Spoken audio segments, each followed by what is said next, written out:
all these empty rooms, just watching the hours tick by.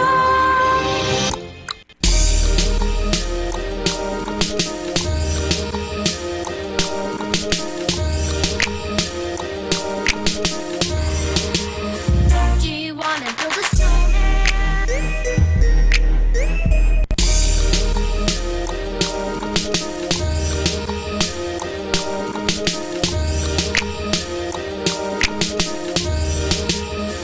Do you wanna build a snowman?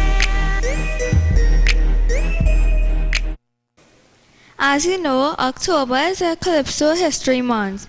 Do you know Calypsos tell stories? Our guest today will show us exactly how it's done.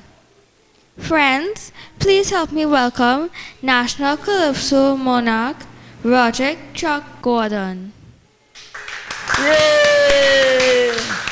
Good morning to all the beautiful children, and good morning to all our beautiful listeners of Synergy TV. We are celebrating Calypso History Month. Yeah?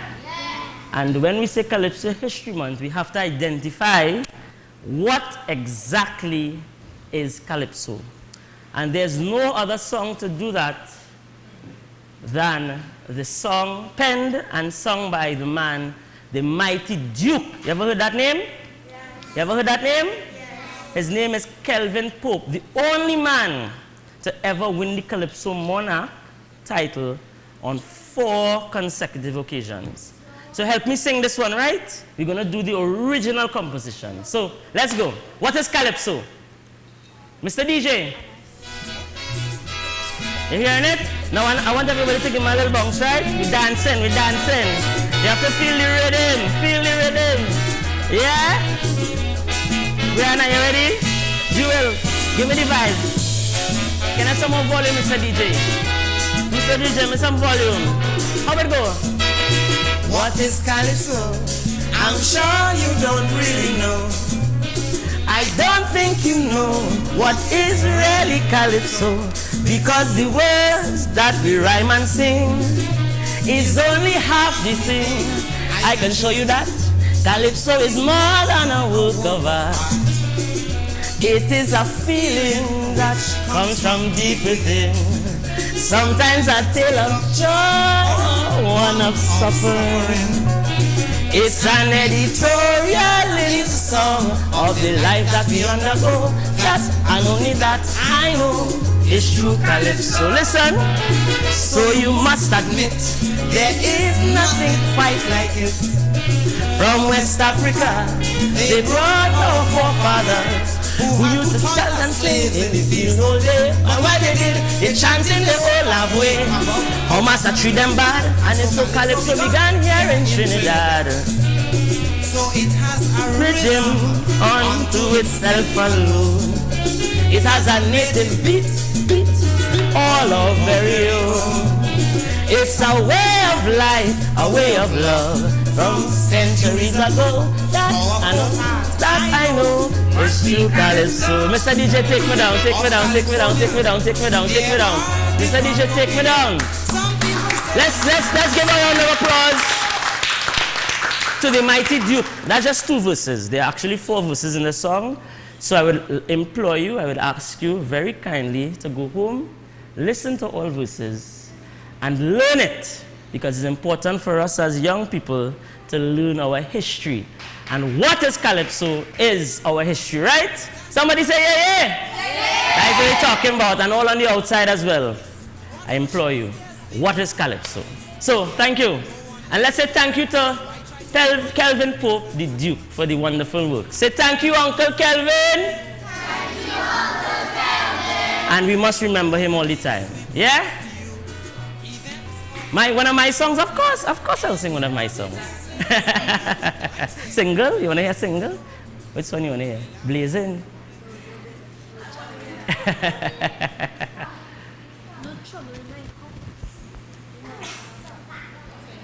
You started singing calypsos at an early age. How old were you exactly, and what was your motivation? I started singing calypso at age 8 when I attended the Newtown Boys Primary School. Do you have any children from Newtown Boys here? No? Your cousin? Andrea and Keegan. Andrea and Keegan. Say good morning to Andrea and Keegan, Newtown Boys, and all the beautiful teachers at Newtown Boys. I started singing. Wonderful. I started singing at Newtown Boys at age 8. And the motivation and the inspiration was my family involvement.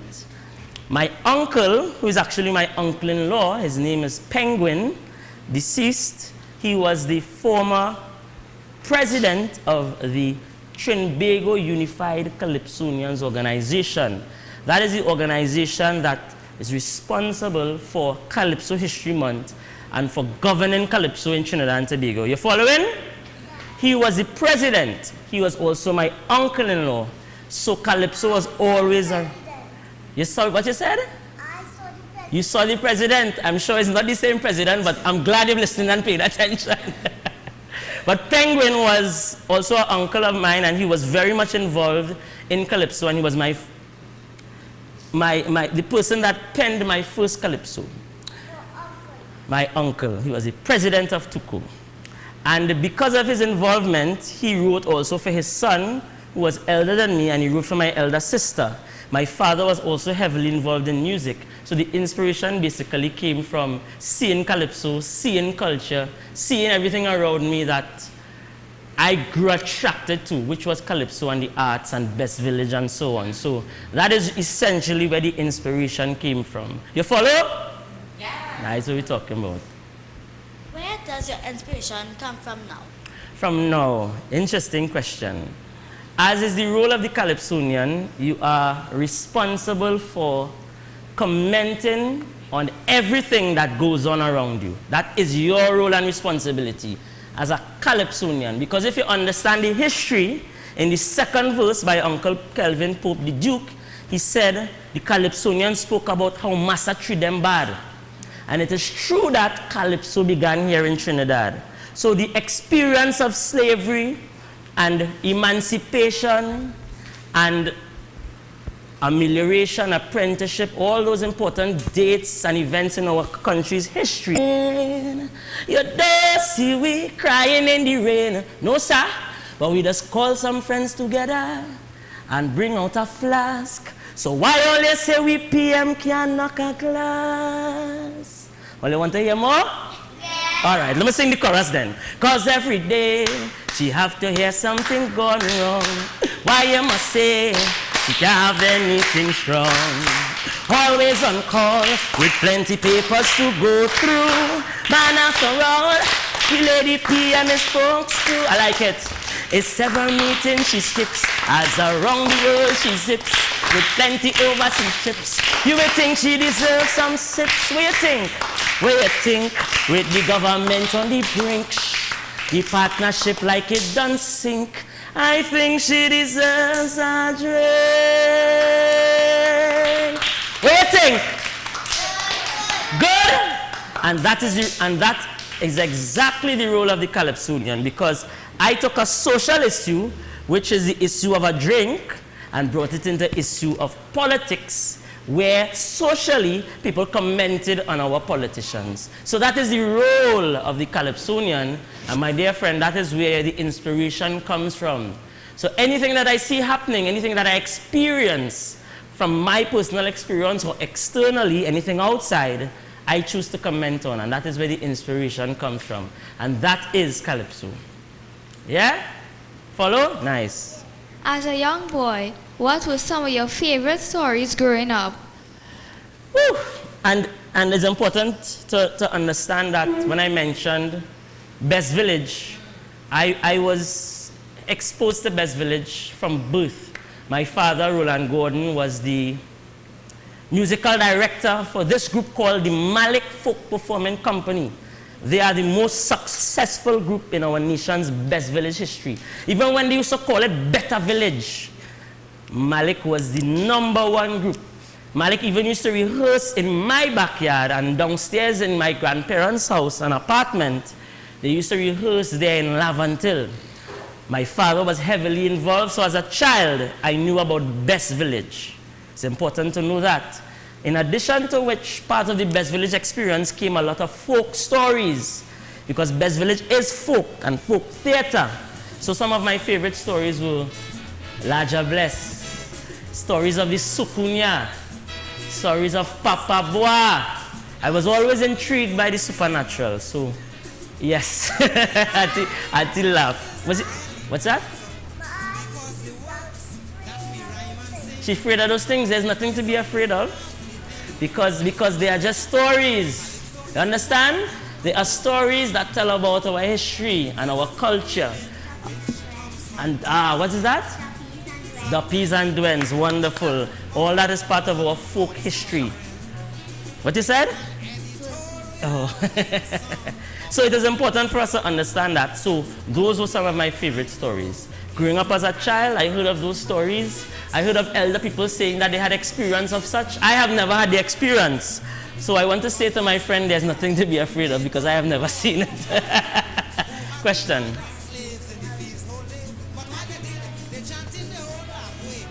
Yeah, your auntie said she saw a Dwen, and the Dwen took her baby brother. Have you ever seen a Dwen? So don't be scared of anything that you don't know or you have never seen. That's all I can tell you.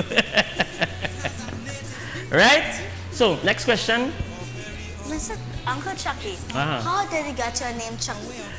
Well, it's an interesting question. I got it from secondary school, Sawa Government Secondary, where my colleague Ariane I met at Form 2.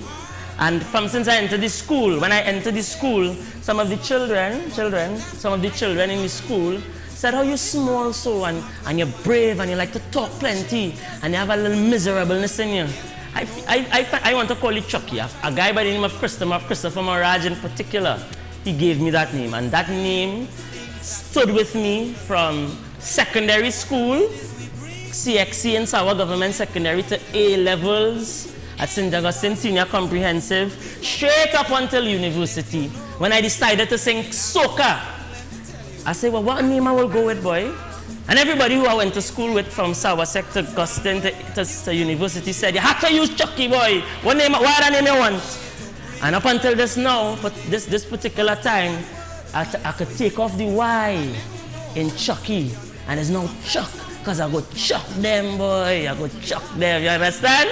So it made sense. It's our vibes, and give thanks for the connection and the people in my life who would have brought me to this point. School in particular, all the children in school who I went to school with that took me from CXC to A levels to university. So I'm saying that also to make the important point that education at a higher level for everybody is important. You hear me? Education, we could never stop learning. Education, education, education is the foundation. Our shining population deserves education to be recognized anywhere you go. You have to have your certificate to show, to enjoy any kind of happiness. What Sparrow say? Knowledge is the key to success. What he say? Children go to school and learn well. Otherwise, later on in life, you go catch red hell. Without an education in your head, your whole life will be pure misery. You're better off dead. There is simply no room in this whole wide world for an uneducated little boy or girl. Don't let idle companion lead you astray. To earn tomorrow, I want to repeat that. To earn tomorrow, you have to learn today. That is the mighty Sparrow, the greatest Calypsonian that has ever lived. And you hear the messages he sent? That is the role of a Calypsonian. Somebody say, yeah, yeah? Yeah, yeah. That is what we're talking about. As we said earlier on about the stories, did they encourage you to tell your own stories through Calypso? Yes, because the experience of it is what is important. The experience of life, the experience of learning, the experience of family, the experience of foundation, the experience of everything that contributes to who you are and who all of us are, is what the Calypsonian has to take and put into song, so that it can connect. It can connect with all of us. Because in life, connection is everything. We must be able to connect with each other to experience love and to experience life in the way that we're supposed to experience it. So the role of the Calypsonian is to take all that he experiences and the experience of the society to put that into song. So that is the inspiration, that is the motivation. The Anansi story, the story of Elijah Bless, Sukunya, the Dwens as my friend mentioned, all those help to shape my understanding of Trinidad and Tobago, help shape my understanding of life, help shape my understanding of who I am as a small dot in the whole large scheme of things. Yes? Thank you very much for all that you have done today. Thank you so much. Thank you for having me. Thank you for having me. Can I close with a song? With a song? One? No time? No time? That's all right. Well, next time, if I'm invited, I will share some more calypsos with you, and even some of my own calypsos, and some of the soca songs that you like so much. But it's important to remember, soca and calypso is one and the same. One deals with the consciousness, and the other one deals with the celebration. And to marry the two is what the goal is. See? Somebody say, yeah, yeah! It's the vibes. We've come to the end of another great show. Thanks to our sponsors, Nigel Arcan, West Indian Traders, and Festival Cookies. Special mention to Fresh Start Limited and Tales and Treasures. We thank our live audience, you at home, Auntie Ariane, Uncle Chuck, and our production crew. Kids, please remind your parents to take you to join the library. And parents, please remember to call or text 342-4980 to get your kids on the show.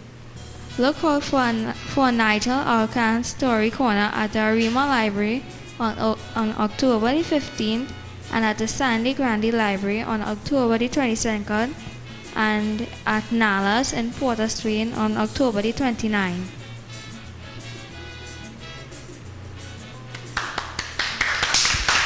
Bye-bye. We're going already. Empty rooms, just watching the hours tick by.